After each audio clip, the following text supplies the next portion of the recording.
This is the clicker. Ladies and gentlemen, fresh from Necker Island from 3 days in the sun in the Caribbean with Sir Richard Branson.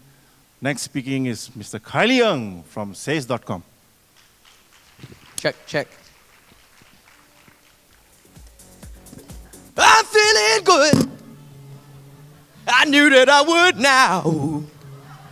I'm feeling good. I knew that I would now. So good, cause I got you. Ow! Yeah! Woo! Yeah! I'm Kylie from Says.com and founder of Says.com, and I'm feeling really, really good to be in the room with 300 of you again. Like, there's a lot of familiar faces, people I've seen. I don't know, man, it's great. We're in what I believe to be the most exciting industry of our time. I mean, honestly, I spoke to my grandma. She said that in all her years of doing digital, she's not seen anything like the kind of work that we're producing. The people, no, it's just serious stuff, man. I mean, we talk about all this kind of digital stuff, but I know half of you know all the things that we presented on today. A lot of you have experimented it, put budgets aside, has invested in it. We've got some really innovative and aggressive people in this room. And this goes a little bit further than just the Malaysian marketing industry. The stuff that we've been working on, the people in this room have been working on, has gone a bit further than that. And to prove that there's so many passionate, focused, and really good digital and advertising people in this room, I'll tell you a bit of a story. In 2009, Ham had invited me on stage in the same hall to speak about ideas on what if advertisers just created good content, put them in the hands of people who would want to share them. A simple idea like that led to me coming off the stage and having some advertisers come up to me and say, hey Kylie, let's work on that.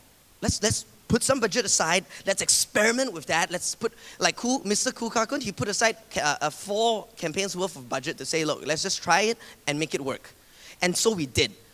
In 2010, we had already launched our first campaign with that kind of innovation and support, and that grew eventually to all the media agencies and most of the major advertisers using Says.com to get their content to engage the rest of the social media generation.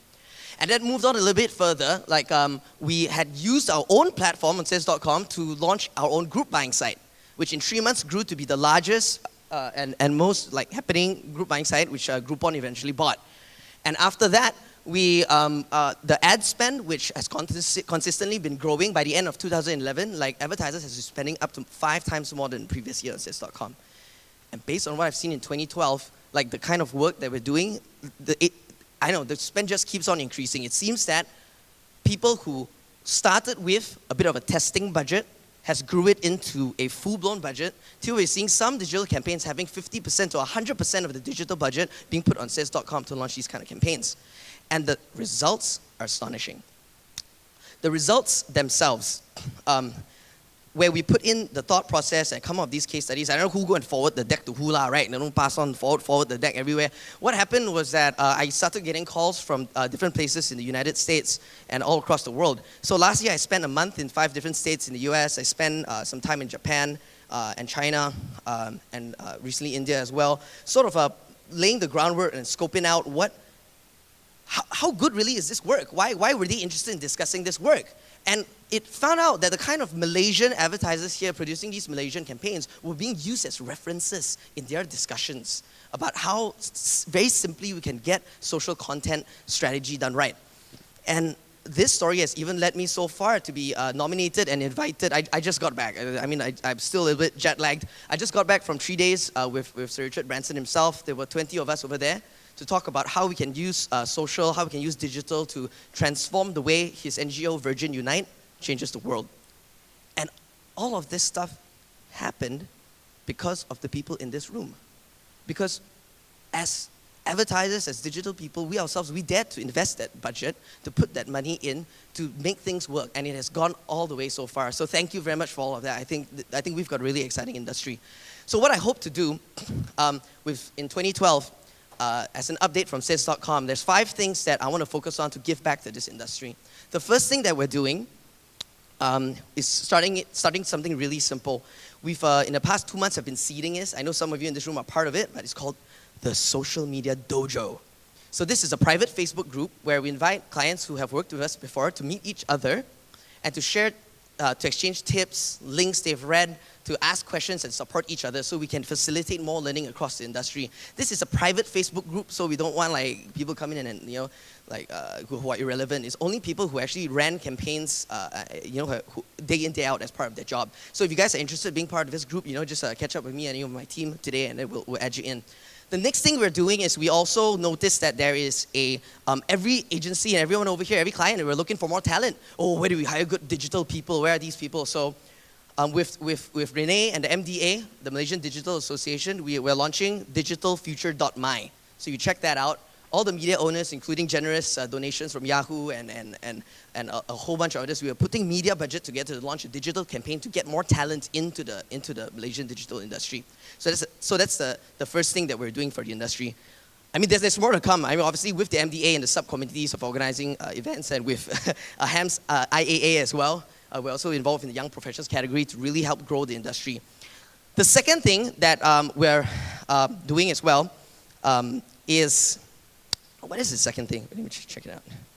Okay, the second thing we're doing is that's it. The social content playbook. I don't have a slide for this. This is like fresh out of the oven.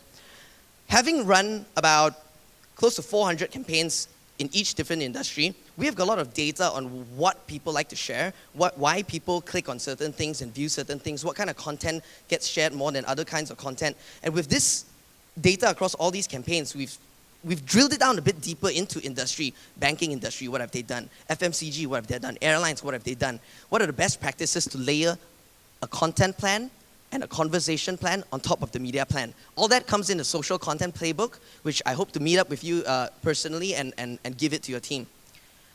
The third thing that we're doing is clients who have repeatedly spent a lot of money on us. Right now, we've come up with a flexible pricing scheme to enable them to have more speed in their delivery of their campaigns, as well as get more value because they pay a lower price compared to anybody else. So that's the third thing. The fourth thing is that Sales.com has doubled our team size to serve more agencies and more advertisers. I think in the past year, one of the things that has sort of slowed down the growth on my side at least, or at least sort of kept it under control, is I wanted to make sure that each and every campaign and each and every engagement we get has the same kind of quality, the same kind of precision each and every campaign. So hence that I'm taking this growth a little bit slowly, but I'm very proud to have a team of people right now who can, I think, satisfy all of the demand in this industry. So for those of you who have not worked with us yet, I look forward to meeting you with my new team. And the last thing is we have some new products. New products which has also in a beta, just coming out of beta phase. Considering that 3 years ago, what we've done together in this room has launched a brand new industry, we're going to do it again. And I hope to do it again together with you to co-create the future of advertising and engaging the social media generation. And this new product, I prefer to meet up with you guys in private to share it because I only got 7 minutes and I only had half a song to sing, you know what I mean?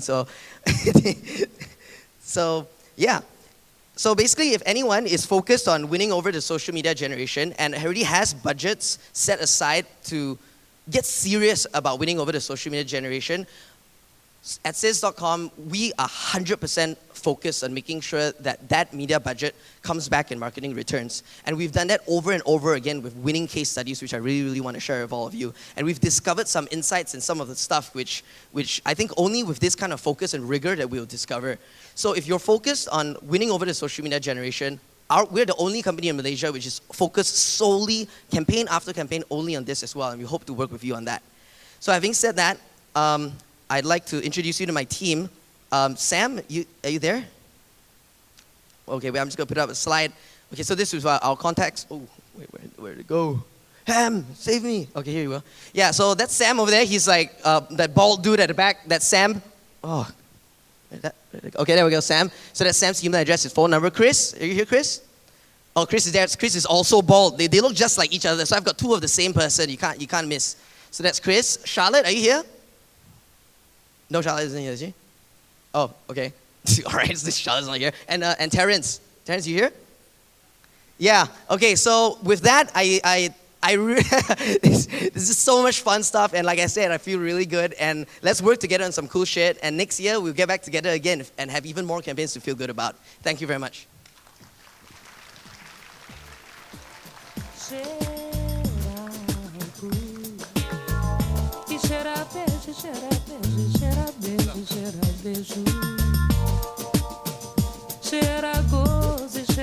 Ladies and gentlemen, big round of applause for Kylie Young. Keep up the great work, man. Okay, before I call on our next speaker, if you look at the agenda, you will see that it's called The Proposal. To best explain that situation, I will have to play you a video first.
Ladies and gentlemen, give it up for the man, the proposer.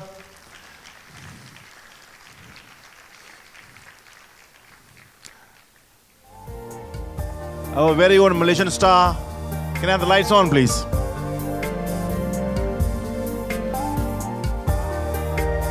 Ladies and gentlemen, Mr. Timothy Tia of Naf Nang. Give it up.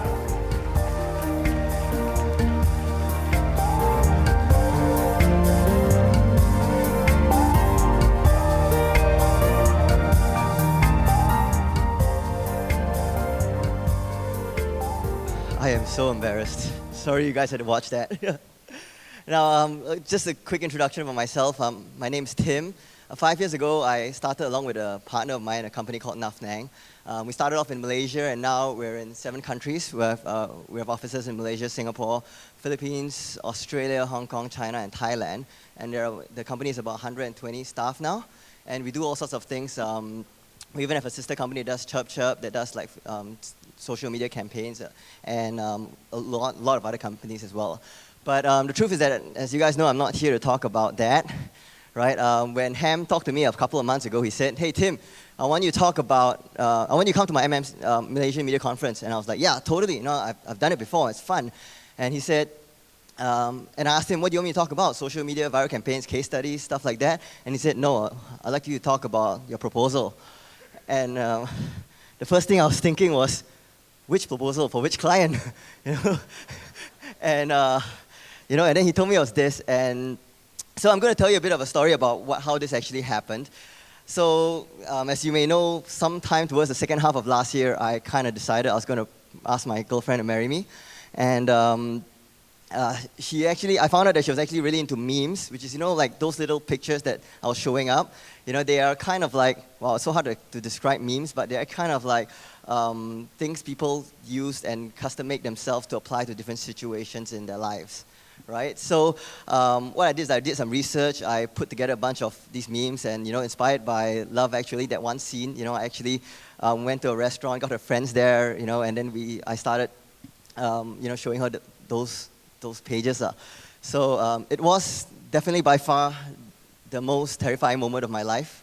I had never been so nervous before. And you know, what I did also is that I got this company called Crazy Monkey Studios to actually record it. And it was actually meant not to be put on YouTube or anything like that. It was just meant to be played during our wedding, our actual wedding dinner, so that our guests had something to see and things like that.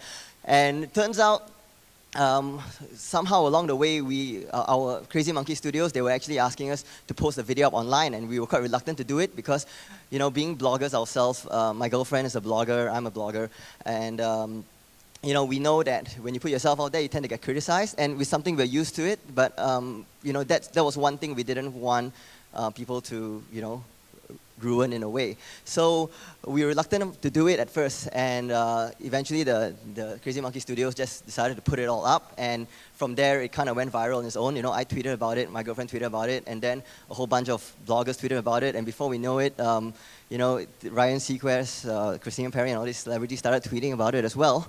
And I think today there's still quite a number of views, but today I've seen many versions of it on YouTube. There's some with Portuguese subtitles, yeah, Chinese subtitles and all that. But I think collectively online, like YouTube and Vimeo, they have about over 7 million views. Yeah, thanks. Yeah, so 7 over million views, and you know, it's really gone beyond our imagination. Now, I've actually, you know, when trying to prepare for this talk, I was kind of, you know, I was kind of thinking of, okay, what can I actually talk about? What kind of content can I put in? And I was talking to one of my friends, Sulin from DG, and she said, "Hey, why don't you talk about, you know, from a marketing perspective? Well, everything's marketing related, right? You know, how do you think this video actually went viral?" So I put together a few slides, right, on the things that I think made it viral. And the first thing is that, well, the first slide is already up here actually. Yeah, the first thing is that one thing, it was that Crazy Monkey Studios, the production company that did the video, actually did a very good job. They managed to capture all the moments, all the little smiles, all the little quirks, all the little mistakes, fumbles here and there, you know, that made it really, really real. And, you know, one thing it showed, well, at least it was a lesson to me as well, is that whenever we do any viral campaigns online, the creative side of it really plays a very, very important part. So very often, I find myself now, with media agencies and creative agencies collectively working to put together campaigns rather than it just being one-sided. So the thing about this video as well is that everything was actually just in one take. After the video was filmed, the production company actually asked me, hey, do you want to come and reshoot your entrance to make it more dramatic and all that? And, we were like, I was like, no, I don't think we need that because this video is just for ourselves and, that's it, We didn't think that 7 million people are going to watch it. If we did, we might have, certainly would have worn a better shirt, to be honest. Yeah. The other thing that actually made the video really go viral, in my opinion, is actually all the influencers, all the alpha, I like to call them alpha influencers out there. They're very, very influential people. Now, it started off in Malaysia with just bloggers, the top bloggers in Malaysia all tweeting about it. And then because Nafnang's in all these different countries, we know all the top bloggers and influencers in all these different countries as well. So people in the Philippines started tweeting about it as well, Australia, and et cetera, et cetera. And it was very obvious because every time you see a celebrity tweet about it, right, its views shoot up. And, of course, the peak was when Ryan Seacrest, Christina Perry, Guy Kawasaki, and all that started tweeting about it, and to the millions of followers, and even Ryan Seacrest even put it on his blog and his Facebook page, and that's when we got quite a lot of traffic that way. The last thing, right, which is a bit less obvious, right, but the last thing I learned about why this video actually went so viral is because of the meme community. Now, there is a community of people out there, and they gather in sites like 9gag.com or Reddit. I don't know if you guys regularly go to these sites. And there are people that actually make all these kind of memes, the stuff like, all these kind of things like you can see in a screenshot, like, stuff like that. So now, it's a very interesting thing because if you look at ourselves in this room, right, I'll be surprised if even half of us in this room actually know what a meme is. But the fact is there is a community of people out there that actually know and love memes and they feel passionate about memes. So engaging this community helped them, feel passionate enough to actually want to talk about it and push the video even more. And it's through this meme community, once it was featured on 9gag and all that it actually went viral. I think it was featured on 9gag, and then a couple of days later, then it went on TV and print everywhere, and all over, even in Taiwan news, in Thailand, everywhere. So I guess one lesson I've learned here when it comes to viral campaigns is that we try to identify great communities like these and where people are always passionate about something and find a way to engage them. So okay, I guess that's it for my time. Thank you, everyone.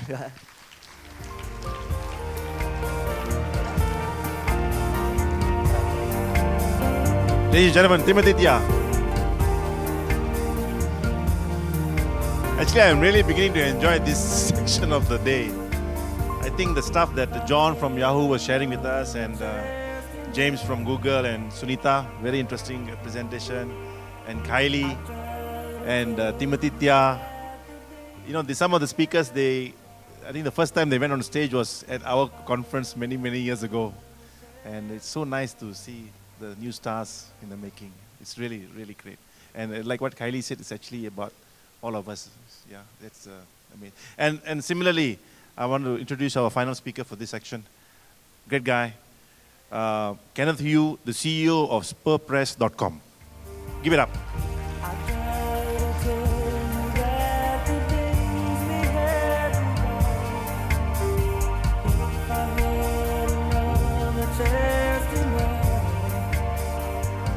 Hi everyone. How do I follow that? Kylie, Timothy, you just made my life a lot harder. My name is Kenneth Yu. I run a company called SpurPress, which I'm going to introduce you to in a minute. But first, what I'm going to talk about is an online state of mind. 7 essential online consumer behavior strategies that all media buyers should know. And as you know, the media industry is filled with a lot of jargon, a lot of buzzwords. There's a whole bunch of different innovations that are happening. But what I want to share with you is really, really foundational. These are the universal principles that govern not just online marketing, but all kinds of other behavior as well. And even if you implement these principles in your marriage or something, so universal it is that you might even improve it. Which, Timothy has that proposal. My business actually started because of a wedding. So what happened was, to cut it short, boy meets girl, boy meets a really hot girl. Boy fell in love with a hot girl. Boy wants to marry hot girl but have no money.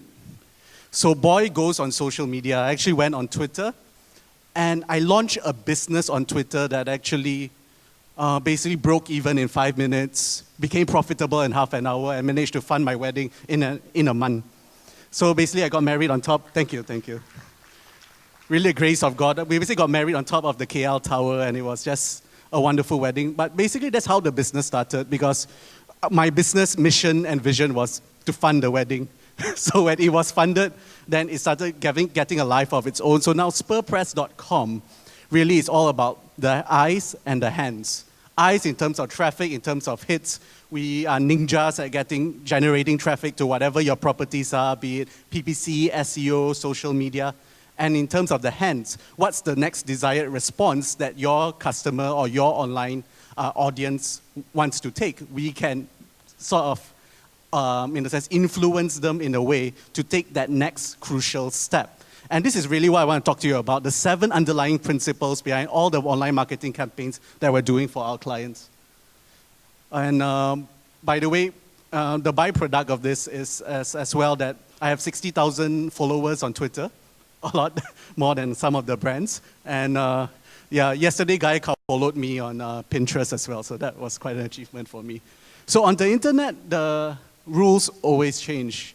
I mean, a couple of years ago, it was, Yahoo, it was PPC, SEO, and then there was the social media craze. Twitter was so big for a while. Facebook was really big. Now it's things like visually driven mediums like Pinterest and all those things. So the internet always changes. Yet, the psychology stays the same. The buying psychology stays the same.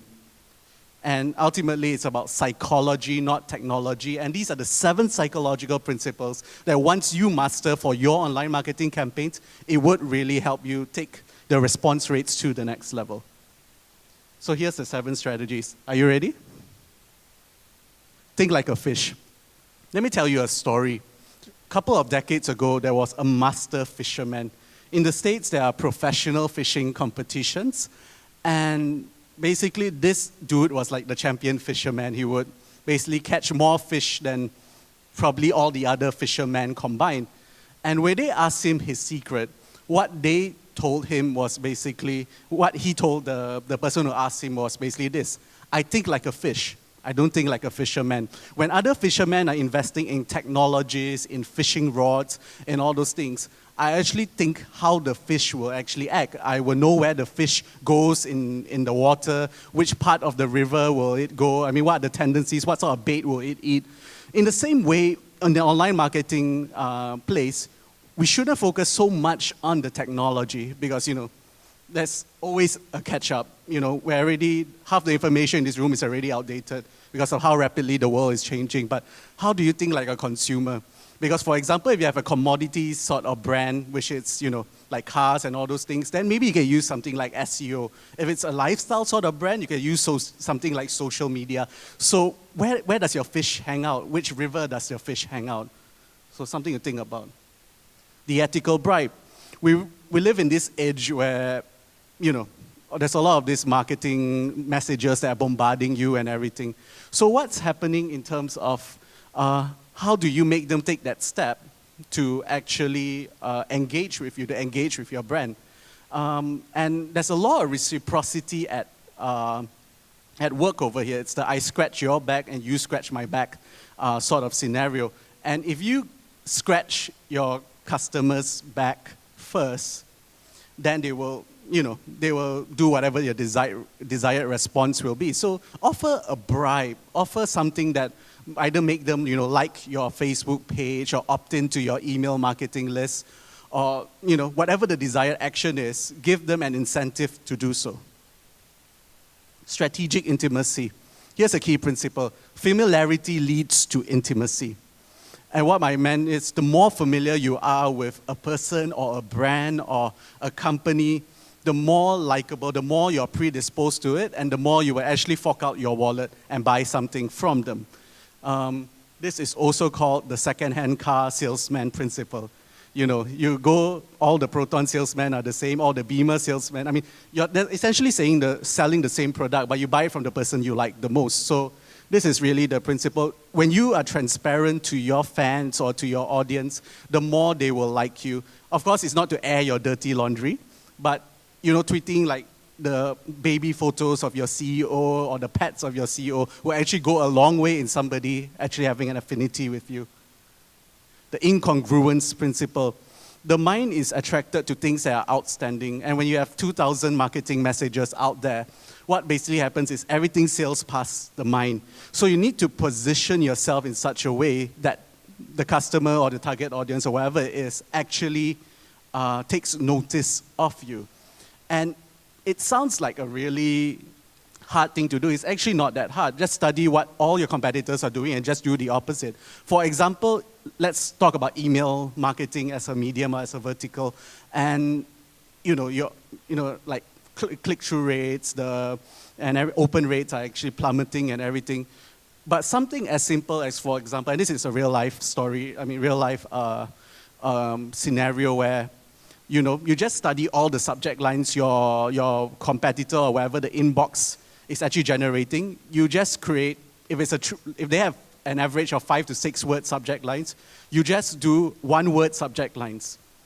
And even just that one little thing makes a huge difference in your conversions and your click-throughs. Madam Kwan. Who likes to eat Madam Kwan here? Okay. Madam Kwan is so popular, there's always a queue. Now it's Ben's, Ben's have sort of taken over that mantle. And is the food really nice? Really up to you, but, it's the packed restaurant concept, which is a very universal concept where people like to hang out where other people are hanging out. And people are rather queue at Madam Kwan than go to Kelantan Delights opposite, even though it's emptier and everything in KLCC. And the reason for that is people like to go where other people are hanging out. It's just a social proof. It's the herd mentality. So especially in terms of socially driven platforms, in a sense, you need to jumpstart the numbers somehow. You don't start a Facebook page campaign with 0 fans or 3 fans or whatever it is. I will go so far as saying to even push for the numbers, as in to, I would say, manipulate the numbers or buy the numbers and everything, at least the first 1,000 so that it will steamroll. If you have a huge corporation like Nestle or Maxis, get all your 2,000 fans to like the page first before steamrolling it out. The Groupon effect, Kylie is here. And what makes all these social coupon sites so popular is the fact that it's scarce. In a sense, there's a scarcity at play, that it's time limited. It's time limited, some of it is coupon limited. And human beings are more motivated by fear of loss than they are promise of gain. Which means that if you just say, hey, there's only 5 minutes here before the coupon expires, you bet there's going to be a rush. Why all the Malaysian sales only occur, once a year as opposed to an everyday thing, is because when somebody is motivated that way, they will rush to it. So how can you position your campaign from a scarcity standpoint in terms of either the time limit or the commodity limit or stuff like that? The curation economy, we live in a world where there's information overload. If you look at Google, if you see how the internet is expanding its information overload. So I know Google, Facebook, the social media sites value curators. And the curator actually works like this in an art gallery. When you're in an art gallery, the art world is so huge, there's a huge amount of paintings. So the curator goes out into the world, looks for the best paintings, and puts it into the art gallery for all to enjoy and to see. But he based it on his taste, on his evaluation methods and everything. So when your brands are curators, that means they go out to their world, to their industry, find all the news, find the news that's relevant, and cascading it down to the target audience. Value is built. Not only is value is built, you will get more likes. It works really well for SEO as well. That's really how you do it. So these are really the 7 ways to conquer the internet. And if you're intrigued, if you want to explore how we combine old school persuasion with new technology in terms of the traffic and conversion strategies we have, come chill out with me and hang out with me. I'd like to know you better. Thanks. Bye.